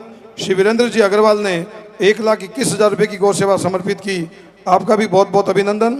एक गोभक्त ने आपके माध्यम से 51,000 रुपये की सेवा राम जी के नाम से समर्पित की, उनका भी बहुत बहुत अभिनंदन। श्रीमती नेहा जी कोहली ने 1,01,000 रुपये की गौ सेवा समर्पित की, आपका भी बहुत बहुत अभिनंदन। लाइफ स्टाइल अरविंद जी सूरत वालों ने 51,000 रुपये की सेवा गौ सेवा समर्पित की, आपका भी अभिनंदन। श्रीमती मनीषा जी खेतान मुंबई ने 50,000 रुपये की गोग्रास की सेवा समर्पित की, आपका भी अभिनंदन। श्री प्रकाश जी मोदी रांची ने 15,000 रुपये की गोग्रास की सेवा समर्पित की, आपका भी बहुत बहुत अभिनंदन। श्रुति एवं शिवाय मुंबई दोनों खेतान परिवार के बच्चे हैं, उन्होंने अपनी जेब खर्ची से 10,000 की राशि गौ सेवा समर्पित की, उन दोनों बच्चों का भी खूब खूब अभिनंदन। श्री आनंद जी जालान दिल्ली, जो हमारी दिल्ली शाखा के वरिष्ठ उपाध्यक्ष भी हैं, आपने 3 लाख रुपए की गोग्रास की सेवा समर्पित की, आपका भी बहुत बहुत अभिनंदन। कृष्णा फैब्रिक्स सूरत ने 3 लाख रुपए की गोग्रास की सेवा समर्पित की, आपका भी बहुत बहुत अभिनंदन। गोलोकवासी आदरणीय श्री राधेश्याम जी खेमका द्वारा स्थापित श्री सीताराम सेवा ट्रस्ट, जिसे अभी वर्तमान में के खेमका जी देख रहे हैं, आप यहाँ पधारे थे, आपने भी 11,11,111 रुपये की गोग्रास की सेवा समर्पित की, आपका भी बहुत बहुत अभिनंदन। गीता प्रेस का ही सारा कार्य देख रहे श्री दीनदयाल जी बैजनाथ जी अग्रवाल गोरखपुर, आपने भी 5,55,555 रुपये की सेवा राशि समर्पित की, आपका भी बहुत बहुत अभिनंदन। श्री आनंद जी केडिया यहाँ पर पधारे हैं, 3 लाख रुपए की सेवा राशि से दुपट्टे बना करके आप यहाँ समर्पित करेंगे, आपका भी बहुत बहुत अभिनंदन। श्री निर्मल जी चौधरी ने 25,000 रुपये की गोग्रास की सेवा समर्पित की, आपका भी अभिनंदन। हमारे चक्रपाणी भैया स्वयं तो गोदाम पथमड़ा के प्रारंभिक दिनों के ट्रस्टी हैं, शुरुआती जो 5-7 ट्रस्टी बने उसमें बाबूजी ने आपको सबसे पहले ट्रस्टी बनाया था, अब आपने अपनी श्रीमती मंजू जी को भी आपने आजीवन ट्रस्टी बना दिया, आपका बहुत बहुत अभिनंदन। आपके दामाद विशाल जी पचरीवाल, आप भी हमारे आजीवन ट्रस्टी बन गए, आपका भी बहुत बहुत अभिनंदन। श्री नारायण जी सुल्तानिया, आप भी आजीवन ट्रस्टी बने, आपका भी बहुत बहुत अभिनंदन। चक्रपाणी जी के सुपुत्र मुकुल जी, आप भी हमारे आजीवन ट्रस्टी बन गए, आपका भी बहुत बहुत अभिनंदन। चक्रपाणी जी के समधी श्री गोपाल प्रसाद जी किशनलाल जी मंगोतिया, आप भी आजीवन ट्रस्टी बने, आपका भी बहुत बहुत अभिनंदन। हमारे विपिन भैया पिछले 6 महीने से लगातार पथमेड़ा नंदगांव आ रहे हैं और व्यवस्थाएं बनाने में लगे हुए हैं, आप भी आजीवन सदस्य बने विपिन भैया, आपका भी बहुत बहुत अभिनंदन। श्रीमती सरिता जी तुलसियान ने 31,000 रुपये की गोग्रास की सेवा समर्पित की, आपका भी बहुत बहुत अभिनंदन। श्री प्रभात जी केडिया कोलकाता, आपने 2 बीघा अक्षय भूमिदान के लिए 5 लाख रुपए की सेवा समर्पित की, आपका भी बहुत बहुत अभिनंदन। श्री मिथिलेश जी श्याम सुंदर जी गुप्ता दिल्ली, आपने भी आजीवन सदस्य बन करके 1 लाख रुपए की राशि समर्पित की, आपका भी बहुत बहुत अभिनंदन। श्री रवि जी मित्तल, आपने भी आजीवन सदस्य बन करके 1 लाख रुपए की सेवा समर्पित की, आपका भी बहुत बहुत अभिनंदन। श्री महेश जी टेकरीवाल, आपने 21,000 रुपये की राशि गौ सेवा समर्पित की, आपका भी बहुत बहुत अभिनंदन। श्री मुकेश जी अग्रवाल मथुरा, एक विशिष्ट योजना है जीवन के साथ भी जीवन के बाद भी गोग्रास समर्पण महाअभियान, जिसमें 2,50,000 की राशि एक बार एक गोमाता के निमित्त देनी है, उसकी FDR बन जाएगी और उसके ब्याज से न केवल आपके जीवन काल अपितु उसके बाद में भी आपकी ओर से एक गोमाता के अनंत काल तक सेवा होती रहेगी। उसमें आपने मुकेश जी अग्रवाल ने आजीवन गोसेवक बनने का सौभाग्य प्राप्त किया, आपका भी बहुत बहुत अभिनंदन। श्रीमती उषा जी गोयल ने 11,000 रुपये की गोग्रास की राशि समर्पित की, आपका भी बहुत बहुत अभिनंदन। हमारे गीता भवन के सत्संगी श्री राजकुमार जी खेतान ने 51,000 रुपये की गोग्रास की सेवा समर्पित की, आपका भी बहुत बहुत अभिनंदन। श्रीमती कांता जी ने 5100 रुपये की राशि गौसेवा समर्पित की, आपका भी बहुत बहुत अभिनंदन। श्रीमती शकुंतला देवी जी जालान रांची, आपने 1 लाख रुपये की गोग्रास की सेवा समर्पित की, आपका भी बहुत बहुत अभिनंदन। कल नारायण भैया बता रहे थे जालान परिवार में सबसे बुजुर्ग माता जी हमारे शकुंतला देवी जी हैं, एक बार जोरदार सभी जयकारा करें माता जी के स्वास्थ्य के लिए, बोले गौ माता की। श्रीमती ज्ञानू दीदी आपने 50,000 की गोग्रास की सेवा समर्पित की, आपका भी बहुत बहुत अभिनंदन। श्रीमती लता मोदी जी, आपने 25,000 रुपये की गोग्रास की सेवा समर्पित की, आपका भी बहुत बहुत अभिनंदन। श्रीमती राधा बुआ जी, आपने 68,000 रुपये की गोग्रास की सेवा समर्पित की, आपका भी बहुत बहुत अभिनंदन। श्री बुबना जी ने 51,000 रुपये की गोग्रास की सेवा समर्पित की, आपका भी बहुत बहुत अभिनंदन।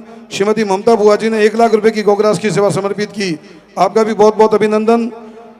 श्रीमती अन्नपूर्णा जालान जी, आपने 1 लाख रुपये की गोग्रास की सेवा समर्पित की, आपका भी बहुत बहुत अभिनंदन। हमारे भानु चाचा लगभग 3 लाख से अधिक की राशि के कंबल और छतरी इस प्रकार की सारी सामग्री गोदाम पथमेड़ा के ग्वालों वगैरह को वितरित की, आपका भी बहुत बहुत अभिनंदन। और जालान परिवार के द्वारा व्यवस्था में जितने भी कर्मचारी नंदगांव में लगे हुए हैं उन सभी के लिए वस्त्र और दक्षिणा भी समर्पित की गई। और जो संत पधारे हैं उनके लिए भी आपने जो सेवा समर्पित की है उसके लिए आपका बहुत बहुत अभिनंदन है। जालान परिवार बार बार यहाँ पर आता रहे। पूज्य राधा वल्लभ जी महाराज के स्मृति में उनके भावों के अनुरूप आप अनवरत श्री गोदाम महातीर्थ पथड़ा की सेवा इसी प्रकार करते रहें, यही मंगल कामना व्यासपीठ के चरणों में निवेदित करते हुए मैं मुकुल जी चक्रपाणी जी जालान से आग्रह करूंगा आप पधारें और जालान परिवार की ओर से सभी का आभार अभिव्यक्त करें। श्री मुकुल भैया। जालान परिवार की तरफ से गोदाम पथमेड़ा, गोदाम नंदगांव, हमारी जो ये कथा थी इसकी व्यवस्था में सबका जो सहयोग रहा है उसमें मैं आभार व्यक्त करूँ शब्द नहीं है मेरे पास। बहुत बहुत आभार मैं सबका व्यक्त करता हूँ। सभी भक्तजन जिन्होंने इतनी श्रद्धा से कथा सुनी उनका मैं बहुत बहुत आभार व्यक्त करता हूँ। हम सभी साधुओं को हम प्रणाम करते हैं। आपके आने से हमारी इस आयोजन का मान कई गुना बढ़ गया। दस शरणानंद जी महाराज जी, राधा कृष्ण महाराज जी और सभी महाराज जी जिन जो यहाँ पे उपस्थित है सबको हम बहुत बहुत बहुत बहुत आभार व्यक्त करते हैं। बहुत बहुत धन्यवाद। यजमान परिवार से निवेदन है कि वे आरती के लिए पधारें। हमारे भरत चरित्र के मनोरथी श्री देवाराम जी जागरवाल आप भी पधारें। कल भरत चरित्र की कथा की मंगल शोभा यात्रा समन्वय कार्यालय से चल करके यहाँ पर आएगी। 4:30 बजे यह शोभा यात्रा समन्वय कार्यालय से आएगी। सभी लोग इस शोभा यात्रा में जरूर जरूर सम्मिलित होवें। जय गो माता। आरती के लिए सभी पधारें।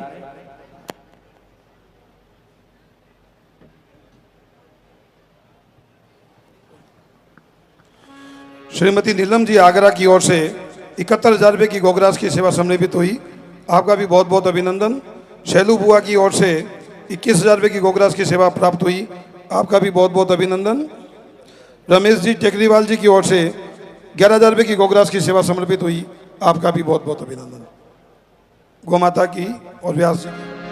रत्नेश्वर्यै नमः। ज्वालामालिन्यै नमः। ओम चंद्रमा मनसो जातचक्षुः सूर्यो जायत श्रोत्राद्वायुश्च प्राणश्च मुखादग्निरजायत। आरती अति पावन पुराण की, धर्म भक्ति विज्ञान की, महापुराण भागवत निर्मल, सुख मुख विगलित निगम कल्प, परमानंद सुधारसमय लीलारत रस रस निदान की। आरती अति पावन पुराण, कलमल मथन प्रताप निवार, जन्म मृत्युमय भव भयहार, सेवक सतत सकल सुख का, तुम हो सभी हरि चरित गान के। आरती अति पावन पुराण, विषय विलास विमोह विनाश, विमल विराग विवेक विकास, भगवत तत्व रहस्य प्रकाश, परम ज्योति परमात्म ज्ञान के। आरती अति पावन पुराण, परमहंस मुनि मन उल्लास, रस हृदय रस रास विलास, भक्ति मोती रति प्रेम सुदास, कथा पठन चलते सुधार के। आरती अति पावन पुराण के। आरती अति पावन, आरती अति पावन, आरती अति पावन। जलेन शीतलीकरणं पुष्पैः देवताय वन्दनम्, आरोग्यार्थे स्वात्माय वन्दनम्, आरारतिक्यं समर्पयामि। आरारतिग्रहणं हस्तौ प्रक्षाल्य मन्त्रपुष्पाञ्जलिः। ओम जगनेन जग्नमयजन्त देवास्तानि धर्माणि प्रथमान्यासन्नाते हनाकं महिमानः, सचन्त यत्र पूर्वे साध्याः सन्ति देवाः, नानाशुगन्धि पुष्पाणि यथा कालोद्भवानि च, पुष्पाञ्जलिर्मया दत्त गृहाण परमेश्वर। मंत्रपुष्पाञ्जलिं समर्पयामि। श्री पुराण पुरुषोत्तमाय नमः। श्री वृंदावन विहारी लाल की जय। श्रीमद्भागवत महापुराण की जय। श्री वेदव्यास जी महाराज की जय। श्री सुखदेव जी महाराज की जय। श्री पथमेड़ा गोधाम की श्री नंदगाम की जगज्जननी यज्ञेश्वरी पूज्या गौ माता की शब संतन की शब हरिभक्तन की आज के आनंद की जय जय श्री सीताराम जय जय श्री राधे श्याम। नमः पार्वती पतये हर हर महादेव।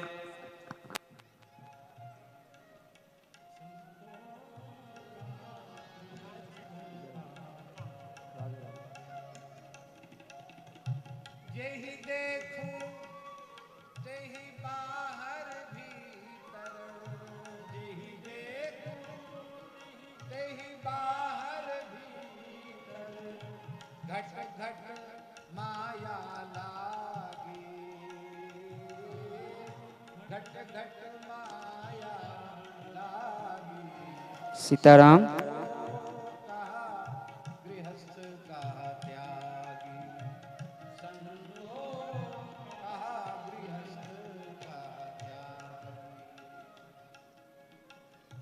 जिस घर को छोड़ा था वो भी तो मिट्टी का ही था। चूना सीमेंट लकड़ी लोहा पत्थर सब मिट्टी तो है। हृदय सत्यम सब मिट्टी है। और ये घर भी ये भी तो मिट्टी है। माटी की भीत पवन का खंभा गुण अवगुण से छाया।